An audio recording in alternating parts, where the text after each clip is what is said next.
காலைதோறும் அவருடைய கிருபை புதிதாக இருக்கிறது. திருமணத்தினுடைய முக்கியத்துவம், அது தேவனுடைய கட்டளை, தேவனுடைய உடன்படிக்கை. அது எப்படி நம்ம காத்து கொண்டு நடப்பது என்பதை பற்றி நம்ம தியானித்து வருகிறோம். இந்த நாளில் நாம் யாக்கோபும் அவனுடைய குடும்பமும் அப்படின்னு பார்க்க போகிறோம்.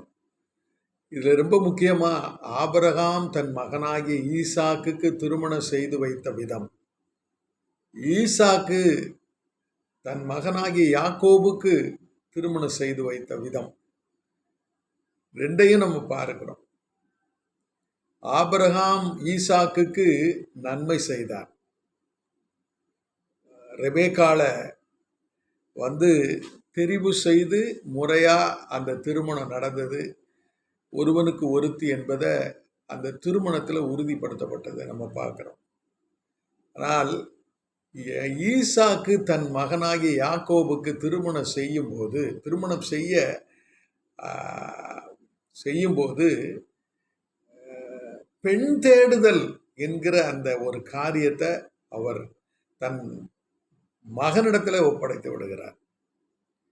அதாவது அந்த இளைஞனிடத்தில் அதை ஒப்புவித்து விடுகிறார். யாக்கோபு தன்னுடைய வாழ்க்கை துணையை தேடி அலைகிறத நம்ம பார்க்கிறோம். அங்கே அது லகுவானது. இப்ப நீங்க பார்த்தீங்கன்னா, மிருக ஜீவன்கள் தங்களுடைய துணையை தானே தேடிக்கொள்கிறது. மனிதர்கள் அப்படி இல்லை. பருவம் அடையும் போது பெற்றோர் அவர்களுக்கு அந்த விஷயத்துல கொஞ்சம், அதாவது பொறுப்பா நடந்து கொள்ளணும். அப்படி நடந்து கொள்கிறது அந்த பிள்ளைகளுக்கு பேராசீர்வாதம். ஈசாக்கு ஏன் இப்படி செய்தார் என்றால், யாக்கோப அதாவது ஏசா மேல பட்சமா இருந்தார். அப்போ யாக்கோபு மேல ஒரு பாரபட்சம் இருந்தது. இந்த பிள்ளைகள்ல பாரபட்சம் காட்டுவது பெரிய பாவம். அதை நம்ம பிள்ளைகள்ல பாரபட்சம் காட்டவே கூடாது.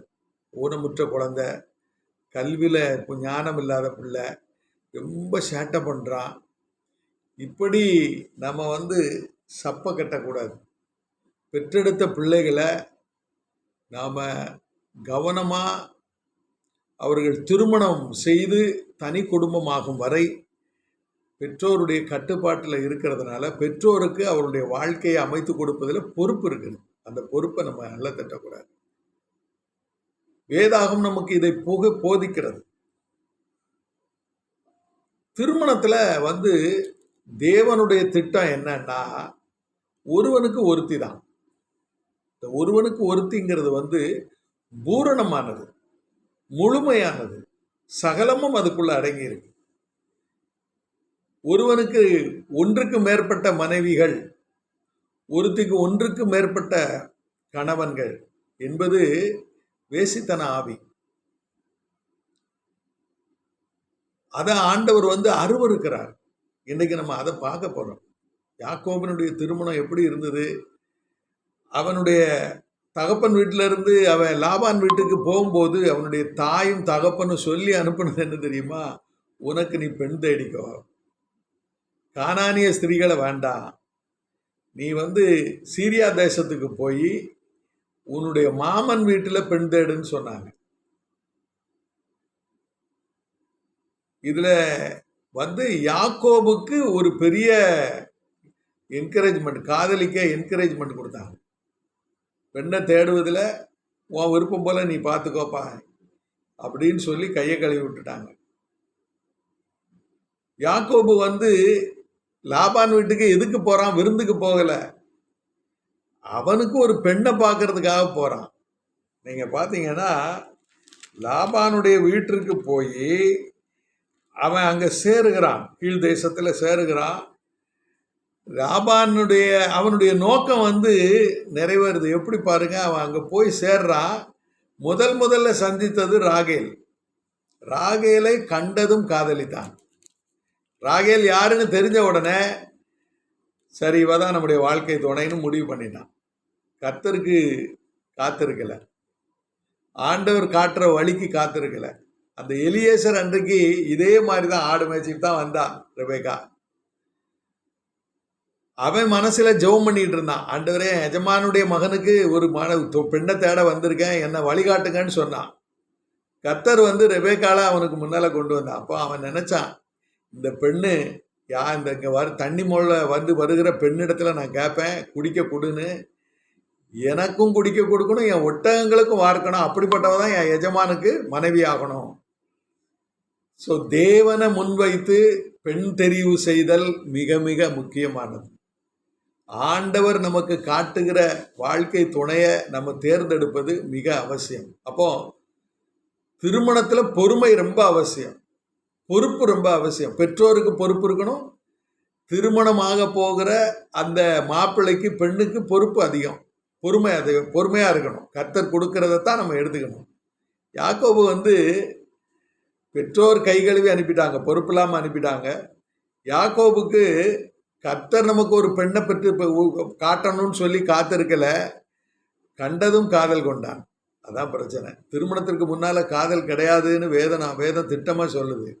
திருமணத்திற்கு பிறகுதான், மனைவியா திருமண ஒப்பந்தத்தில் அந்த உடன்படிக்கையில் இணைஞ்ச பிறகுதான் மனைவிய உயிருள்ளவரை காதலிக்கணும், உயிருள்ளவரை நேசிக்கணும், உயிரை போல நேசிக்கணும். அதான் வேதம் நமக்கு சொல்லுகிற கருத்து.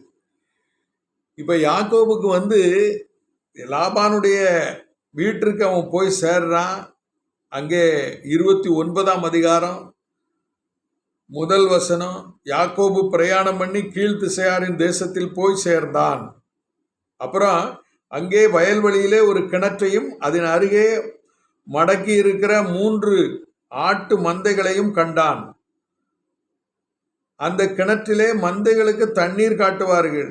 அந்த கிணற்றின் வாய் ஒரு பெரிய கல்லினால் அடைபட்டிருந்தது. இப்போ பார்த்தீங்கன்னா மந்தைகள் எல்லாம் சேர்ந்த பின் கிணற்றின் வாயில் இருக்கிற கல்லை மேய்ப்பர் புரட்டி ஆடுகளுக்கு தண்ணீர் காட்டி மறுபடியும் கல்லை முன்னிருந்தபடியே கிணற்றின் வாயிலே வைப்பார்கள். யாக்கோபு அவர்களை நோக்கி, சகோதரரே நீங்கள் எவ்விடத்தார் என கேட்டால் அவர்கள் நாங்கள் அரான் ஊரார் என்றார்கள். அப்பொழுது நாகோரின் குமாரன் லாபானை அறிவீர்களா என்று கேட்டான். அறிவோம் என்றார். இந்த லாபான்கிற பேர் வந்து ரெபேக்கா சொல்லி அனுப்புறான். ஏன்னா அவன் கூட பிறந்தவன். லாபானை பற்றி சொல்லி அனுப்புறான். இவன் வந்து கேட்குறான், லாபான் இருக்காரா, அவருக்கு தெரியுமா உங்களுக்குன்னு கேட்குறான். உடனே அங்கே இருக்கிறவங்க உடனே என்ன செய்கிறாங்க, அவன் சுகமாக இருக்கிறானா என்று விசாரித்தான். அதற்கு அவர்கள் சுகமாக இருக்கிறான், அவன் குமாரத்தியாகிய ராகேல் அதோ ஆடுகளை ஓட்டி கொண்டு வருகிறாள் என்று சொன்னான். ராகேல் தான் முதல்ல வந்து சந்திக்கிறான். கர்த்தருக்கு காத்திருக்கிறவர்களுக்கு புது பலன் கிடைக்கும். சுய புத்தியில விழுகிறவர்களுக்கு தோல்வி உண்டாகும். யாக்கோபு கொஞ்சம் கர்த்தருடைய சித்தத்தை அறிய காத்திருப்பானால் ஆண்டவர் அவனுக்கு சிறப்பானதை கொடுத்திருப்பாரு. ஒன்று மட்டும் கொடுத்திருப்பார். திருமணம் வியாபாரமா மாற்றப்பட்டது. யாக்கோபினுடைய வாழ்க்கையில திருமணம் வியாபாரம் ஆயிற்று. நல்லா கவனிங்க, யாக்கோபினுடைய திருமண வாழ்க்கை வியாபாரம் ஆயிற்று. இங்க யாக்கோபு ராகேலை முத்தம் செய்து அழுதான். அவன் சொல்லும்போது தகப்பனுடைய மருமகன் என்று ரெபேக்காளுக்கு குமாரன் என்று ராகேலுக்கு அறிவித்தான். முறமாப்பிளங்கிறத அறிவிக்கிறான். இப்ப நீங்க பாருங்க, யாக்கோபு லாபான் இடத்துல தன்னுடைய சங்கதி எல்லாம் சொல்றான். இந்த 13ஆம் வசனத்தை பாருங்க. லாபான் தன் சகோதரியின் குமாரனாகிய யாக்கோபுடைய செய்தியை கேட்டபோது அவனுக்கு எதிர்கொண்டு ஓடி அவனை கட்டி தழுவி முத்தம் செய்து வீட்டுக்கு அழைத்து கொண்டு போனான். அவன் யாக்கோபு தன் காரியங்களை எல்லாம் விவரமாய் லாபானுக்கு சொன்னான். நான் எதுக்கு வந்திருக்கேன் அப்படின்னு மாமன்கிட்ட சொல்றான். மாமன் வந்து நல்ல தொழில், ஒரு வியாபார தந்திரம் உள்ளவன். அந்த சீரியா தேசத்தான் வந்து ரொம்ப விவரமானவன். இவன் பெண் எடுக்க வந்திருக்கான்னு அவனுக்கு தெரியும். அவன்கிட்ட 2 பெண்ணு இருக்குன்னு தெரியும். இந்த கோமாளி தலையில 2ஐயும் கட்டிடணும்னு அப்பவே தீர்மானம் பண்ணிட்டான். 1 மாசம் இருக்கிறான். என் மருமகனா இருக்கிற, நீ சும்மா வேலை செய்யக்கூடாதுன்னு சொல்லி உனக்கு சம்பளம் எவ்வளவுன்னு கேட்கான். அவன் வந்தது தெரியும். லாபானுடைய பெண்கள் பிள்ளைகள்ல ஒருத்தியை திருமணம் செய்ய வந்திருக்கிறான். அப்போ இந்த லாபான் உத்தமமான மனுஷனா இருந்தா அவன் முதல்ல சொல்லியிருப்பான், எப்பா இங்க வா, ராகேல நீ, அவன் சொல்லியிருப்பான் நான் ராகேல நேசிக்கேன்னு.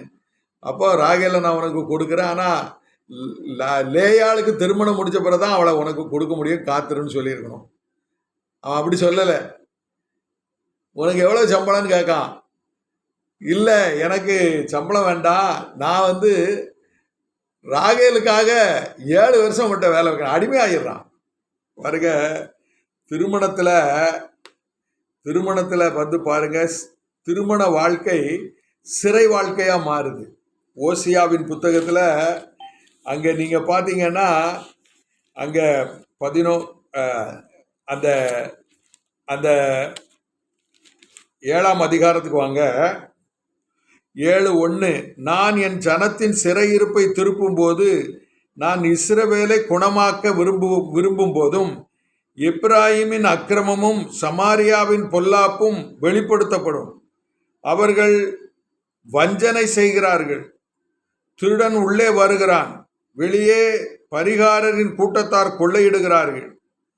அதாவது திருமணம் சிறையிருப்பா மாறிட்டு, யாக்கோபுக்கு திருமணம் சிறையிருப்பா மாறிட்டு. திருமணம் சுகமா மாறணும், நன்மையா மாறணும். இங்க சிறையிருப்பா மாறிட்டு. ஒன்றுக்கு மேற்பட்ட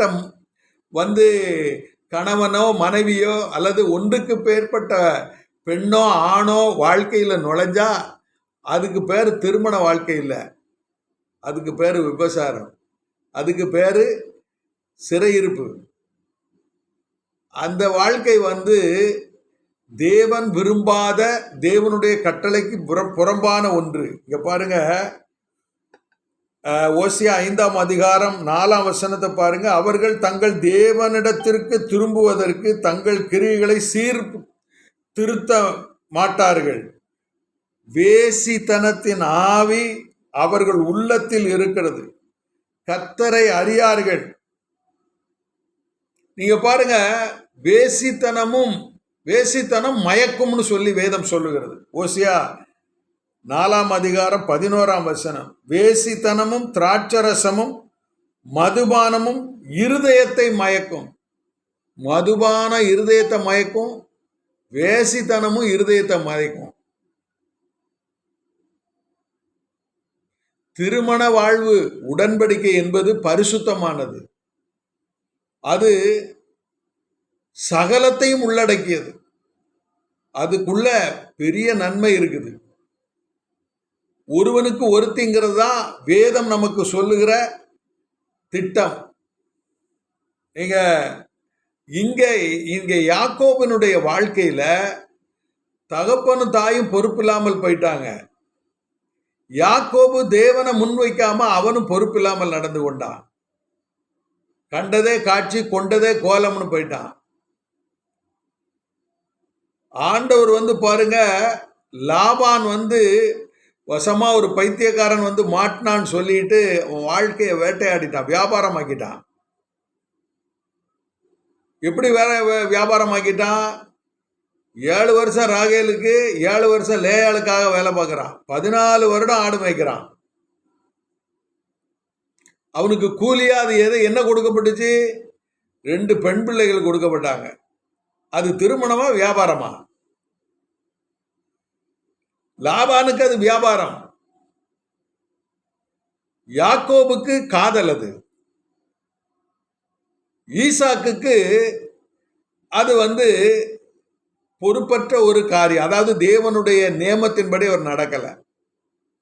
நம்முடைய பிள்ளைகளை நம்ம வளர்த்தெடுப்பதில் நமக்கு 2 பொறுப்பு இருக்குன்னு நேற்று சொன்னேன். ஒன்று, அவர்கள் பண்பை பெற்றுக்கொள்ளணும், கல்வியை பெற்றுக்கொள்ளணும். சொந்த காலில் நிற்கிறதுக்கு அவர்களுக்கு ஒரு தொழிலை, ஒரு திறமையை நம்ம கற்றுக் கொடுக்கணும். அதற்கு தான் நம்ம கல்வி கொடுக்கணும்.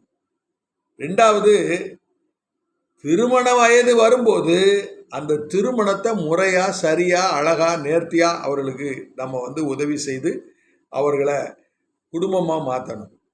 குடும்ப வாழ்க்கையில 3வது நபருக்கு இடம் கிடையாது. 100% இடம் கிடையாது. வாழ்நாள் முழுவதும் இடம் கிடையாது. இதை முறிக்கிறவர்களுடைய உள்ளத்துல என்ன இருக்குன்னா, வேசித்தனத்தின் ஆவி இருக்குது. யாக்கோபினுடைய வாழ்க்கையில திருமணத்திற்கு பிறகுதான் பல பெண்கள் நுழைகிறாங்க. இங்க பாத்தீங்கன்னா, சாராள் செய்த தப்பத்தான் ராகேல் செய்றா. யாக்கோபினுடைய இருதயத்துல ராகேலுக்கு தான் முதலிடம், லேயாளுக்கு 2வது இடம். ஆனால் லேயாள் தான் முதல் மனைவி, கர்த்தர் தந்த மனைவி. நல்லா புரிஞ்சுக்கங்க, திருமணத்தை ஜஸ்ட் லைக் தட்னு எடுத்துக்கிறாங்க. அதாவது அடி நம்ம வாழ்க்கையில எல்லார் வாழ்க்கையிலும் திருமணம் பண்ணது மாதிரி நம்மளும் பண்ணிக்கிறோம்.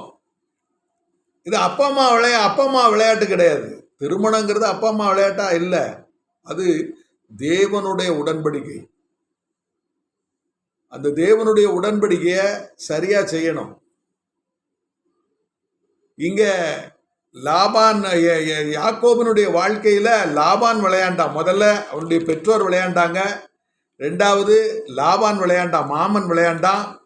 அதற்கு பிறகு அவனுடைய மனைவிகளும் விளையாண்டார்கள். அங்கே பரிசுத்தம் இல்லாமல் அங்கே போட்டி இருந்தது. இஸ்ரவேலினுடைய வாழ்க்கை, திருமண வாழ்க்கை பெற்றோரினுடைய பொறுப்பின்மையால, மாமனுடைய நயவஞ்சகத்தால, பெண்களுடைய போட்டியினால ஒரு மனைவிக்கு பதில் 4 மனைவி அவனுடைய வாழ்க்கையில வந்தாங்க. இவன் ஒரு பைத்தியக்காரன். எல்லாத்துக்கும் அது என்ன அப்படின்னா, ஏதேனில விழுந்து போன அந்த வேசித்தன ஆவி. ஏதேனில ஆதாம் ஏவாளும் என்ன செய்தாங்கன்னா, வேசித்தனம் பண்ணினார்கள். பிசாசோடு வேசித்தனம் பண்ணினார்கள், ஒப்பந்தம் பண்ணினார்கள். அந்த வேசித்தனத்தின் ஆவி யாக்கோபுக்குள்ள இருந்தபோது, முதல் மனைவி லேயாள் வந்தா, சந்தோஷமா அவளோடு இணைந்தான். மறுநாள் ராகேலை கொடுத்தாச்சு. 7 வருஷம் திரும்ப வேலை செய்யணும்னு சொல்லி 7 வருஷம் லாபானுடைய வீட்டுல இருக்கிறான். 14 வருஷம் இருக்கிறான்.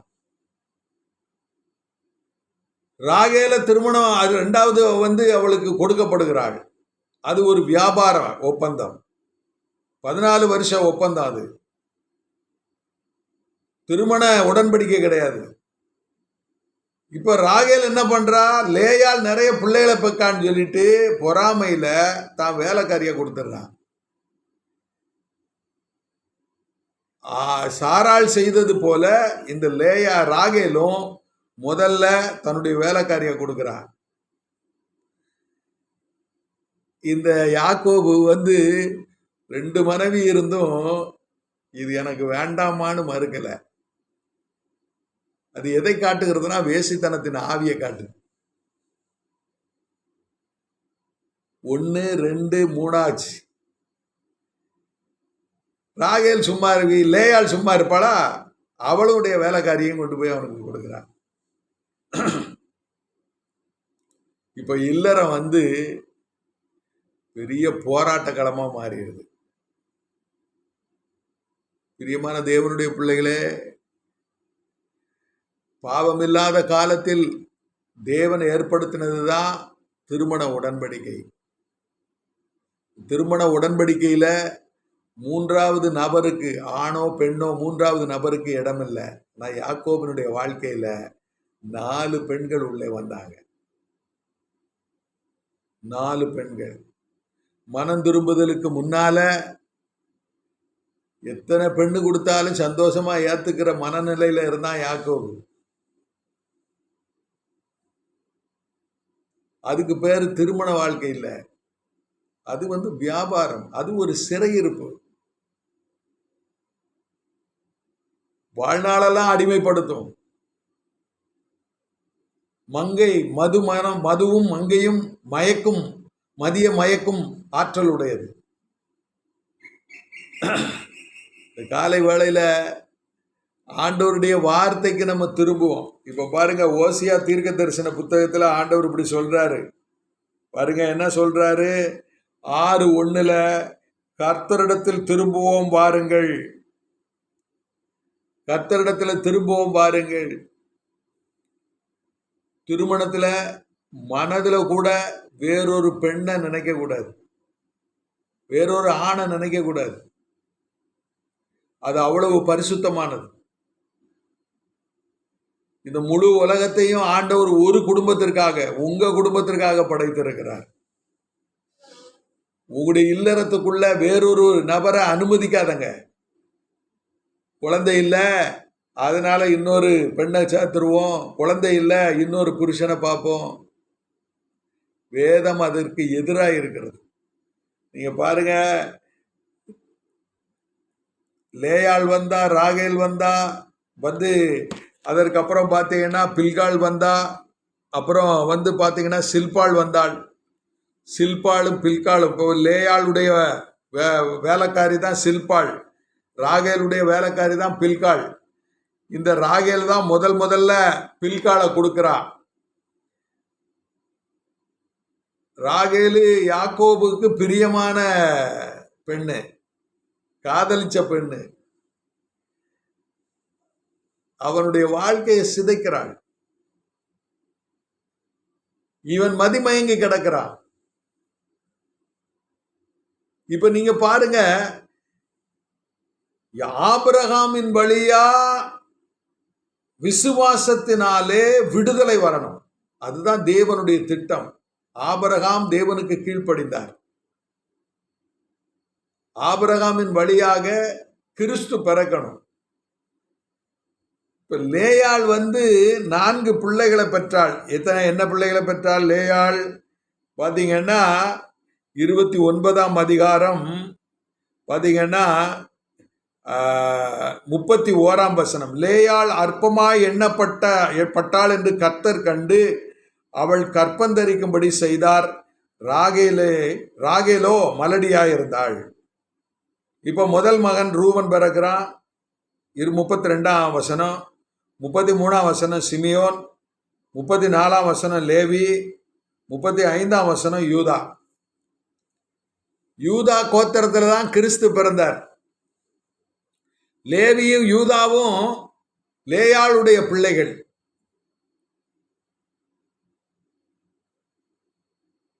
தேவன் அங்கீகரித்த திருமணம் லேயாள் ராகேல் திருமணம், லேயாள் யாக்கோபு திருமணம்.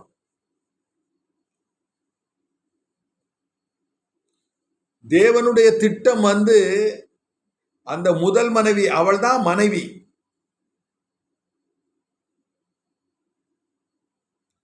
தாறுமாறுகளை கர்த்தர் அங்கீகரிக்கிறது இல்ல. இச்சைக்கு அடிமையாகி பாவம் செய்யும் போது ஆண்டவர் அதை அங்கீகரிப்பதில்லை. அதை ஒரு நாள் அங்கீகரிக்க மாட்டார். எச்சரிக்கையா நம்முடைய வாழ்க்கையை கொண்டு செல்லணும், பரிசுத்தமா நம்முடைய வாழ்க்கையை கொண்டு செல்லணும். இப்ப நீங்க பாருங்க, யாக்கோபுக்கு 12 குமாரர்கள் பிறந்தார்கள், 4 மனைவிகள். அதை கேட்கும் போதே நம்முடைய இருதயத்துல எவ்வளவு அருவருப்பா அது தோணுது பாருங்க. கர்த்தர் அதெல்லாம் என்ன செய்கிறாரு பார்த்துட்டே இருக்காரு. இவன் யாப்போக்கு ஆற்றங்கரைக்கு வந்த பிறகு அவன் வாழ்க்கையில தேவனிடத்துல நீங்க பாத்தீங்கன்னா ஓசியாவின் புத்தகத்துல நீங்க பாருங்க 12ஆம் அதிகாரம் 2ஆம் வசனம் 2ல இருந்து பாருங்க. யூதாவோடு கர்த்தருக்கு வழக்கு இருக்கிறது, அவர் யாக்கோபை அவன் வழிகளுக்கு தக்கதாக விசாரிக்க போகிறார், அவன் கிரியைகளுக்கு தக்கதாக அவனுக்கு நீதியை சரி கட்டுவார். இல்லற வாழ்க்கையில நீங்க நான் தேவனுக்கு பயந்து நடக்கலன்னா நாம நியாயம் விசாரிக்கப்படுவோம். கண்ணை அடக்க தெரியலன்னா கண்ணு பிடுங்கப்படும். நாவை அடக்க தெரியலன்னா நாவில் தேவனுடைய நியாய தீர்ப்பு வரும். திருமணம்னா லேசு கிடையாது. ஒருவருக்கொருவர் உண்மையா இருக்கணும்னு கர்த்தர் பார்த்துக்கிட்டு இருக்காரு. உங்களுடைய வாழ்க்கையினுடைய சாட்சி அவர்தான், மனிதர்கள் கிடையாது. ஏன்னா அந்தரங்கத்தை மனிதர்கள் பார்க்க முடியாது. இருதயத்தின் நினைவுகளை மனிதர்கள் பார்க்க முடியாது. ஆண்டவர் இருதயத்தின் நினைவுல சுத்தமா இருக்கணும் அப்படின்னு ஆண்டவர் எதிர்பார்க்கிறார். இப்ப பாருங்க, அவன் தாயின் கர்ப்பத்திலே தன் சகோதரனுடைய குதிங்காலை பிடித்தான், தன் பலத்தினால் தேவனோடு போராடினான். இதுதான் ரொம்ப முக்கியம். பலத்தினால் தேவனோடு போராடினான். தன்னுடைய சுய பலத்துல, தன்னுடைய சுய அறிவுல, தன்னுடைய இச்சையில அவன் வாழ்க்கையை நடத்திட்டு இருந்தான். இப்ப பாருங்க, யாப்போக்கு ஆற்றங்கரையில அவனை ஆண்டவர் சரிப்படுத்தினார். அவன் தூதனோட போராடி மேற்கொண்டான். எப்படி மேற்கொண்டான்? அழுது, அவரை நோக்கி கெஞ்சி. தன்னுடைய திருமண வாழ்க்கையில ஒழுங்கில்ல, நேர்த்தி இல்ல, சுத்தம் இல்ல, நான் வேசித்தன ஆவியினால பிடிக்கப்பட்டு இருக்கிறேன், என் வாழ்க்கையில வேசித்தனம் இருக்கிறது என்று யாக்கோபு தேவனுக்கு முன்பாக பகிரங்கமா அறிவித்தார். ஏன்னா இவன் கானானிலிருந்து பதான் அராமுக்கு அனுப்பப்பட்டது காரணம் என்னன்னா, ஒரு பெண்ணை கொள்ள. ஆனா இவன் எத்தனை பெண்ணை கொண்டுட்டு வந்திருக்கிறான்? 4 பெண்ணை. இன்னும் இருதயத்துல இடம் இருக்கு, இன்னும் 4 பேரை கொடுத்தாலும் சந்தோஷமா ஏத்துக்கிடுவான். யாக்கோபினுடைய வழிகளை கர்த்தர் பார்க்கிறார். நீங்க நானு ரட்சிக்கப்பட்ட பிறகு, தேவனுடைய அந்த பரிசுத்தமாக்கப்பட்ட பிறகு நம்ம பரிசுத்தத்தை காத்து கொள்ளணும். அது நம்முடைய இல்லறத்துல துவங்குகிறது, நம்முடைய இருதயத்துல துவங்குகிறது. விபசாரமும் அது மதுபானமும் நம்முடைய வாழ்க்கையை அழிக்கும். மதுபானம் இருக்கிற இடத்துல விபசாரம் இருக்கும், விபசாரம் இருக்கிற இடத்துல மதுபானம் இருக்கும். இல்லறத்திற்குள்ள மதுபானம் வரக்கூடாது. இல்லறத்துக்குள்ள வேறொரு மங்கை வரக்கூடாது, வேறொரு புருஷன் வரக்கூடாது. ஆகையினாலதான் ஆண்டவர் அவனை சரி பண்ணினார். யாப்போக்கு ஆற்றங்கரையில அவன் அழுது, அவரை நோக்கி கெஞ்சி, பெத்தேலிலே அவரை கண்டு சந்தித்து, அவரிடத்திலும் நம்மோட பேசினார், அவ்விடத்திலும் நம்மோட பேசினார். பாருங்க, கர்த்தராகிய அவர் சேனைகளின் தேவன், யெகோவா என்பது அவருடைய நாம சங்கீர்த்தனம். இப்பொழுதும் நீ உன் தேவனிடத்தில் திரும்பு. கர்த்தர் அவனை பார்த்து சொன்னார், நீ மனம் திரும்பு. இந்த திருமணத்துல பெற்ற பிள்ளைகளை நாம திரும்ப கொடுக்க முடியாது. செய்த பாவம் பாவம்தான். செய்த பாவத்தை நம்ம என்ன செய்ய முடியாது, அதற்கான தண்டனையிலிருந்து தப்பித்துக் கொள்ள முடியாது. ஆனா அது மன்னிக்கப்படும். இப்ப யாக்கோபு 4 மனைவிகளால பெற்ற பிள்ளைகள் யாக்கோபுனுடைய சந்ததியா மாறிட்டாங்க. அங்க ஆண்டவர் என்ன சொல்றாரு? இடைவிடாமல் தேவனை நம்பி கொண்டிரு. இப்போ கர்த்தர் நமக்கு என்ன சொல்றாரு? உன்னுடைய பரிசுத்தத்தை நீ காத்துக்கொள். உன் பரிசுத்தத்தை நீ உன் மனைவியோடு, உன் கணவனோடு பரிசுத்தத்தை காத்துக்கொள். உன் அலங்கத்திற்குள்ளே சுகம் உண்டாகட்டும், உன் அலங்கத்திற்குள்ளே நன்மை இருக்கட்டும். பிரியமான தேவனுடைய பிள்ளைகளே, தேவன் விருத்த சேதனத்தை நம்முடைய மாமிசத்துல உண்டாக்குகிறார். விருத்த சேதனம் புருஷனுடைய மாமிசத்துல, மனைவியினுடைய மாமிசத்துல கர்த்தர் உண்டாக்குகிறார். திருமணத்துல ரொம்ப கவனமா இருக்கணும். யாக்கோபினுடைய திருமணம் முறைப்படுத்தப்பட்டது. மனுஷனுடைய கற்பனைகளை, பாரம்பரியங்களுக்கு நம்ம அடிமையாகி போகக்கூடாது. இந்த யாக்கோபுக்கு லேயாள கொடுக்கும்போது, யாக்கோபு ராத்திரியில அவளை யாருன்னு தெரியாம அவளை அவளிடத்தில் சேருகிறான். காலையில போய் மாமங்கிட்ட வந்து ஏமன் கேட்குறான், ஏப்பா எனக்கு இப்படி செய்த, நான் ராகேலை தானே நேசிக்க, அவளை தானே எனக்கு கொடுத்துருக்கணும். அப்போ அவன் சொல்லுதான் ஒரு வார்த்தை, மூத்தவ இருக்கையில் இளையவளை கொடுக்கப்படாதுப்பா. இந்த பகுதியில், அதாவது அது இந்த மக்களுடைய பழக்க வழக்கம் இல்லை, அது கலாச்சாரம்னு சொல்றான். ஒன்று கொடுத்தா இன்னொன்று கொடுக்கணும்ப்பா. ஒரு பிள்ளைய தானே நான் உனக்கு திருமணம் பண்ணி வச்சிருக்கேன், உனக்கு இன்னொரு வேலைக்காரனை கொடுக்குறேன், இன்னொரு மனைவியும் தாரேன், இன்னும் கொஞ்சம் நாள் என்கிட்ட வேலை பாரு, அடிமையா இரு, சிறைப்படுத்தி வைக்கிறான். அன்பான தேவனுடைய பிள்ளைகளே, திருமணத்திற்கு முன்னால கண்ணை அலைய விடாதங்க, பிள்ளைகளை அலைய விடாம பார்த்துக்கங்க, ரொம்ப ஞானமா நடந்து கொள்ளுங்க. திருமணம் உறவு வந்து அவ்வளவு பரிசுத்தமானது. அதை ஆண்டவர் நியாயம் விசாரிப்பார். மனதின் இஷ்டப்படி செய்யக்கூடாது. நீங்க பார்த்தீங்கன்னா ஒரே ஒரு வசனத்தை நம்ம பார்க்கலாம். அந்த வசனத்தை மட்டும் பார்த்துட்டு இந்த நாளின் தியானத்தை நம்ம வந்து முடிக்கலாம். 6ஆம் அதிகாரம் 6ஆம் வசனம் 7ஆம் வசனம். பலியை அல்ல இரக்கத்தையும் தகன பலியை பார்க்கலும் தேவனை அறிகிற அறிவையும் விரும்புகிறேன். அவர்களோ ஆதாமை போல் உடன்படிக்கையை மீறி அங்கே எனக்கு விரோதமாய் துரோகம் பண்ணினார்கள். பாருங்க, எப்ராஹிமின் வேசித்தனம், எப்ராஹிமில வேசித்தனம் உண்டு. மனம் திரும்பிய வாழ்க்கையில வேசித்தனம் கூடாது. ஆண்டவர் இதை சொல்றார், உடன்படிக்கையை மீறக்கூடாது. கர்த்தருக்கு விரோதமான துரோகத்தை பண்ணக்கூடாது. இந்த காலை வேளையில திருமண மஞ்சம் பரிசுத்தமானது. திருமண மஞ்சம் தேவனுக்கு பிரியமானது. ஒருவனுக்கு ஒருத்தி என்பதுதான் வேதம் நமக்கு கற்றுக் கொடுக்கிறது. பிரியமானவர்களே, இந்த காலை வேளையில நம்முடைய இல்லற வாழ்க்கையில நாம் கவனமாக இருப்போம். கண்களை மூடி ஜெபிப்போம். நல்ல ஆண்டவரே, உம்மை துதிக்கிறோம், உம்மை ஸ்தோத்திரிக்கிறோம். உம்முடைய அளவற்ற இரக்கத்திற்காய் நன்றி. யாக்கோபும் அவனுடைய திருமணமும் வியாபாரம் ஆயிற்று, சிறையிருப்பாயிற்று. ஆண்டவரே, நீர் அதை அங்கீகரிக்கவில்லை. யூதா எனும் ஆண்டவரே, யூதாவின் சிங்கமாக லேயாளின் வயிற்றில பிறந்த யூதாவின் வழியில ஆண்டவரே நீர் வந்தேன்.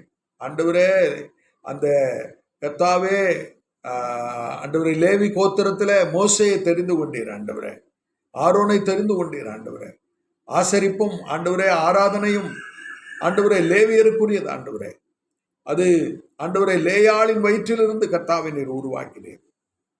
யாக்கோபினுடைய இருதயம் ராகேலிடத்துல இருந்தாலும் கர்த்தர் திட்டம் பண்ணினதோ லேயாள் என்பதை நாங்கள் உணர்கிறோம். ஆண்டவரே, கிருபையாய் எங்களுடைய இல்லற வாழ்க்கையை காத்து கொண்டு பரிசுத்தமாய் வாழ எங்களுக்கு உதவி செய்யும். இயேசுவின் நாமத்தில் வேண்டுகிறோம் நல்ல பிதாவே, ஆமென்.